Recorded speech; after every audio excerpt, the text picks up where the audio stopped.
नमस्कार प्यारे दर्शकों, यह नक्षत्र तक है आपका अपना YouTube चैनल और मैं आपका ज्योतिष मित्र आदित्य द्विवेदी।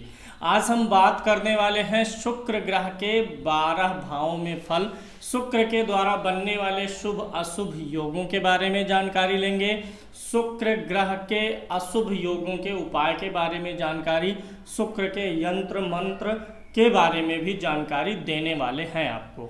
आज के कार्यक्रम में हम आपको एक विशेष विधि बताएंगे लक्ष्मी साधना की। अगर आप कर्ज से परेशान हैं, पैसा फंसा हुआ है, आ नहीं रहा है, या आप इस नवरात्रि में आने वाली दीपावली में कोई ऐसी विधान जानना चाहते हैं जिससे आपका रुका हुआ पैसा मिल जाए, कर्ज निपटने लगे, या भौतिक उन्नति बाधित हो गई है, आपका भौतिक विकास नहीं हो पा रहा है, धनागमन बंद है, तो कैसे क्या उपाय करें कि धन की आवक जो है अच्छी बन जाए, इसके बारे में कार्यक्रम के अंत में मैं आपको बताऊंगा। शुक्र ग्रह के बाद शुक्र अगर आपकी कुंडली में 2 नंबर की गिनती पर या 7 नंबर की गिनती पर लिखे हैं तो अपने घर के हैं। कुंडली में कहीं भी 2 नंबर, 7 नंबर और 12 नंबर की गिनती पर शुक्र लिखा है तो वह शुक्र बलवान है आपका। 6 नंबर की गिनती पर अगर शुक्र लिखा हुआ है तो वह शुक्र नीच का है। आपकी कुंडली में पहले विचार कर लेते हैं द्वादश भाव के फल का। शुक्र महाराज के अगर शुक्र महाराज पहले घर में हो तो अच्छा रिजल्ट देंगे। शुक्र जो है पहले घर में होने से जिन चीज़ों के कारक हैं, भौतिक भोग विलास, इन सारे चीज़ों में अच्छी उन्नति मिलेगी, दीर्घायु देंगे, फैशन प्रिय बनाएंगे, आधुनिक बनाएंगे, आपको ऐश्वर्यवान, सुखी, कामी, भोगी, विलासी और संपन्न बनाएंगे। दूसरे भाव में भी शुक्र यही रिजल्ट देंगे। दूसरे भाव में मधुरभाषी बनाएंगे आपको। आपकी वाणी में इतनी मधुरता रहेगी कि आपकी वाणी कुछ स्त्रियों से मिलती जुलती रहेगी।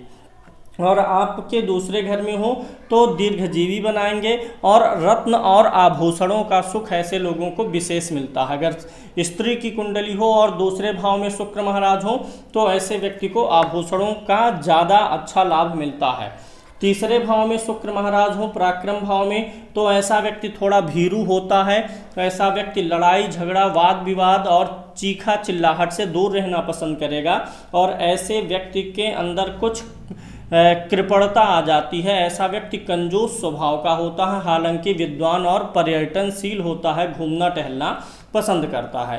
चौथे भाव में अगर शुक्र महाराज होंगे अच्छा रिजल्ट देंगे। भूमि भवन वाहन का अच्छा योग बनेगा, परोपकारी होगा ऐसा व्यक्ति और प्रसन्न रहने वाला होगा और दीर्घायु होगा, पुत्रवान होगा, घर गाड़ी आदि का सुख अच्छा मिलेगा।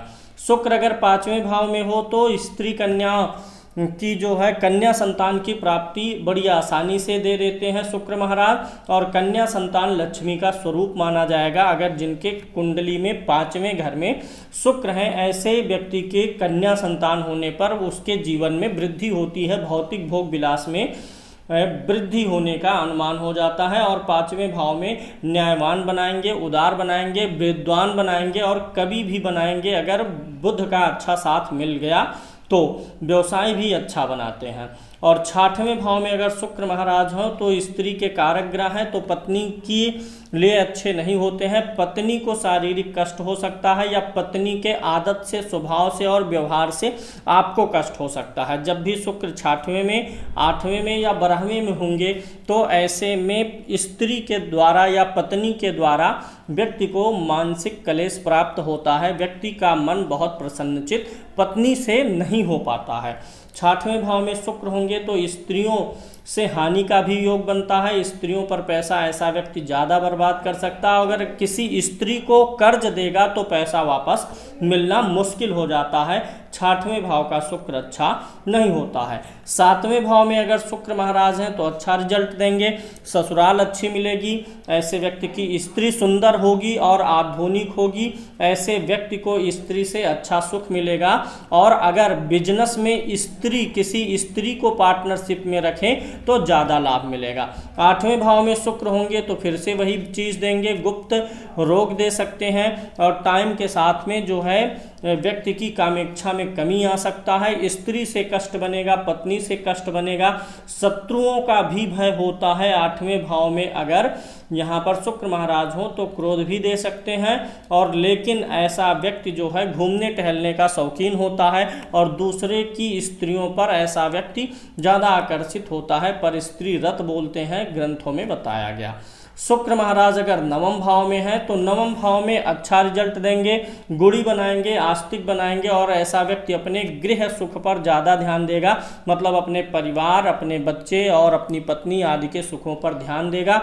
ऐसा कोई भी काम करने से बचेगा जिससे उसके निजी जीवन में सुख शांति में डिस्टर्बेंस हो, किसी तरीके से परेशानी हो, ऐसे चीज़ों से दूर रहना पसंद करता है। शुक्र महाराज अगर 10वें भाव में हो तो ऐसे व्यक्ति को डिजाइनिंग से संबंधित, फैशन से संबंधित और कंप्यूटर डिजाइनिंग से संबंधित चीज़ों से लाभ होता है। कंप्यूटर में रुचि होगी, कॉस्मेटिक का काम, कपड़े का काम, डिजाइनिंग से संबंधित चीज़ों में लाभ होने के अधिक योग बनते हैं। ऐसा व्यक्ति जो है धार्मिक भी होता है, भाग्यवान होता है, गुणवान होता है, और ऐसा व्यक्ति समय के साथ स्वयं को बदल भी पाता है और भूमि भवन वाहन का भी अच्छा लाभ मिलता है। अगर शुक्र 11वें भाव में हो तो स्त्रियों से लाभ का योग बन जाता है, स्त्रियों के माध्यम से धन की आमदनी हो सकती है, धन मिल सकता है, और ऐसा व्यक्ति जो होता है उसे रत्न और आभूषण का आदि का अच्छा योग बनता है। ऐसे व्यक्ति के पास आभूषण आदि अच्छे होते हैं। शुक्र अच्छी डिग्री का हो और शुक्र की अंतरदशा आएगी, महादशा आएगी, तो शुक्र व्यक्ति को महाधनी बना सकता है। 11वें भाव में शुक्र हो, बुध हो, कोई भी ग्रह 11वें भाव में हो, अच्छी डिग्री का हो और जिसकी महादशा पड़ रही हो उससे जो है 6, 8, 12 में ना हो, तो ऐसा शुक्र व्यक्ति को महाधनी बना सकता है। 12वें भाव में शुक्र हो तो कामी बनाता है, भोगी बनाता है, विलासी बनाता है। पुरुष की कुंडली में 12वें शुक्र होना कुछ मामलों में लाभकारी हो जाता है। 12वें शुक्र होने से ऐसा व्यक्ति जो है भोग विलास के साधनों की प्राप्ति कर लेता है, अर्थात धन उसके पास आएगा, तभी ये सुख साधन प्राप्त होंगे। 12वें का शुक्र हो तो पर स्त्री रत होता है, अपनी स्त्री के अलावा अन्य स्त्रियों में भी उसका मन लगा रहता है, थोड़ा आलस्य स्वभाव भी डालता है, धातु विकारी भी बना सकता है, गुप्त रोगी भी बना सकता है, और ऐसा व्यक्ति बहुत कम खर्चीले स्वभाव का होता है, खर्चा बहुत सोच विचार के करता है। लग्जरी लाइफ पे तो खर्चा करता है, लेकिन हर 10 रुपए की चीज़ को 8 रुपए में पाने का प्रयत्न यह व्यक्ति करता है। सोच विचार करके, मोल भाव करके ही ऐसा व्यक्ति काम करेगा। अब बात कर लेते हैं मालव्य योग के बारे में। अगर लग्न कुंडली में ये पहला घर है, चौथा घर, 7वां घर, 10वां घर, पहले, चौथे, 7वें घर में शुक्र ग्रह 2 नंबर, 7 नंबर और 12 नंबर की किसी एक गिनती में लिखा हो तो मालव्य योग हो जाता है। मालव्य योग वाला व्यक्ति भौतिक रूप से उन्नतशील होता है, घर का सुख, वाहन का सुख, प्रॉपर्टी का सुख और जो घर के लग्जरी आइटम होते हैं उनकी प्राप्ति अवश्य होती है, और व्यक्ति एक मानी सम्मानी व्यक्ति बनता है। अगर आपकी कुंडली में 2, 7, 12 नंबर की गिनती पर शुक्र इन 4 घरों में हैं तो अगर शुक्र 6 नंबर की गिनती पर कहीं लिखे हुए हैं तो नीच राशि के माने जाएंगे, नीच दोष लग जाएगा, लग्जरी लाइफ में कमी लाएंगे, धातु प्रमेह और स्त्रियों से कष्ट देंगे। अगर आपकी कुंडली में कहीं 6 नंबर की गिनती पर बुध महाराज लिखे हों और वहीं पर शुक्र महाराज लिखे हों तो शुक्र का नीच भंग हो जाएगा। यानी कि अगर शुक्र 6 नंबर की गिनती पर है, साथ ही बुध भी वहीं पर है, तो बुध के कारण शुक्र का नीच भंग राजयोग बन जाएगा। मालव्य योग भी राजयोग में आएगा, ये नीच भंग राजयोग हो गया। अगर किसी की कुंडली में बुध 6 नंबर की गिनती पर है लगन कुंडली में, लेकिन नवमांश कुंडली में 12 नंबर की गिनती पर हो तो भी नीच भंग हो जाता है। शुभ कब होंगे, अशुभ कब होंगे? अगर 2, 7, 12 नंबर की गिनती पर हैं तो शुभ हैं, 6 नंबर की गिनती पर हैं, साथ में बुध नहीं है तो अशुभ हैं। 6 नंबर की गिनती पर हों, 6वें घर में हों, 8वें घर में हो या 12वें घर में शुक्र हो, किसी भी गिनती पर इन घरों में हैं 2, 7 और 12 नंबर की गिनती को छोड़कर, तो ऐसे में शुक्र की वस्तुओं का दान करना चाहिए। शुक्र की वस्तु में घी आ जाएगा, चावल आ जाएगा, शुक्र की वस्तु में सफ़ेद चीज़ें आती हैं तो इन वस्तुओं का दान करना चाहिए। व्यक्ति को अगर शुक्र 6 नंबर की गिनती पर है या 2, 7, 12 नंबर की गिनती में ना हो और 6वें, 8वें, 12वें भाव में हो तो दान करना चाहिए। शुक्र का मंत्र होगा ओम सुम शुक्राय नमः। इस मंत्र का जप करना चाहिए व्यक्ति को। अगर महादशा शुक्र की चल रही हो या अंतरदशा चल रही हो तो इस मंत्र का रोज 1 माला जप जरूर करिए। शुक्र अगर आपका अच्छा है, 2 नंबर, 7 नंबर, 12 नंबर की गिनती पर है, लगन में या चतुर्थ में, सप्तम में, 10वें घर में 2, 7, 12 नंबर की गिनती पर हैं तो आपको इनका स्टोन पहनना चाहिए। इनका स्टोन जो होता है आप पहन सकते हैं, ओपल पहन सकते हैं, जरकन पहन सकते हैं, डायमंड पहन सकते हैं। ये स्टोन के बारे में थोड़ा अधिक निर्णय तब हो पाता है जब आपकी कुंडली का विश्लेषण हुआ हो, तब ज़्यादा सटीक निर्णय हो पाता है। शुक्र जो लोग स्टोन नहीं पहन सकते हैं वो यंत्र पहन लें। यंत्र अगर आपका शुक्र अशुभ है, 6 नंबर की गिनती पर है, 6, 8, 12 में है तो भी पहनना चाहिए। शुक्रवार के दिन इस यंत्र को बना लीजिए भोजपत्र पर, लाल कलम से, लाल स्याही से इस यंत्र को लिख लीजिए और 108 बार इस मंत्र का जाप करके ओम शुम शुक्राय नमः का जाप करके आपको यह यंत्र गले में धारण कर लेना चाहिए। तो अब बारी है आपको उपाय बताने की माँ लक्ष्मी की साधना के बारे में, जिससे आपका फंसा हुआ पैसा वापस आएगा। और अगर धन की किल्लत हो गई है, आमदनी आपकी बिल्कुल बढ़ नहीं रही है, कर्ज में फंसे हुए हैं, तो कैसे छुटकारा पाएंगे? क्या करना है आपको? यह उपाय आपको विशेष रूप से नवरात्रि में, होली में, दीपावली में, ग्रहण के दिनों में जरूर आजमाना चाहिए। और डेली अगर आप रोज इस मंत्र का 1 माला जप करेंगे तो अति उत्तम होगा। आने वाली नवरात्रि में आपको कलश की स्थापना कर लेनी चाहिए। कलश स्थापित कर लीजिए, दीपक जला लीजिए और भगवती का एक चित्र रखिए, दुर्गा का, लक्ष्मी का, देवी का कोई भी स्वरूप एक चित्र रख लीजिए। और आपको एक संकल्प लेना है और फिर एक मंत्र मैं बताऊंगा उसका जप करना है। किसी भी साधना और पूजा पाठ में सकाम और निष्काम 2 भाव होते हैं।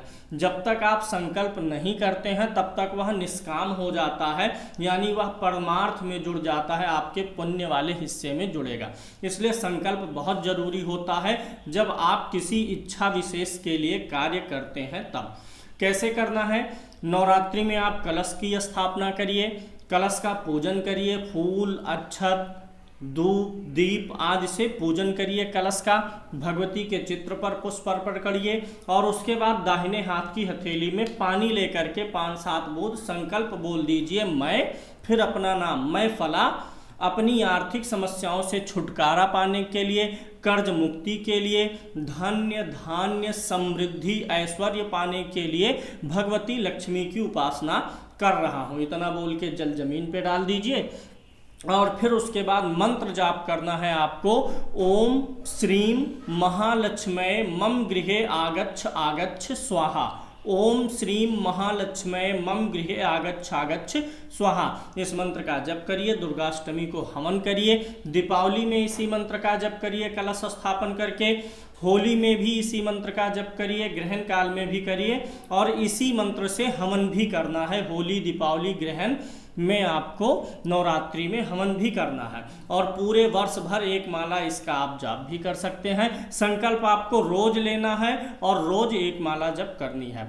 हवन कैसे करेंगे? काला तिल रहेगा, कमलगट्टा रहेगा, घी रहेगा, कमलगट्टा मतलब कमल का बीज, घी रहेगा, उसमें गुड़ मिक्स करेंगे और गुग्गुल मिक्स करेंगे। इन सबको मिला करके 108 आहुति इसी मंत्र से जो व्यक्ति नवरात्रि में, होली में, दीपावली में, ग्रहण में देता है, साल भर में उसकी स्थितियों में बहुत अद्भुत परिवर्तन आ जाता है। तो इस उपाय को भी आजमाएं, अपने जीवन को धन्य बनाएं। आज के लिए इतना ही। नमस्कार, जय श्री कृष्ण।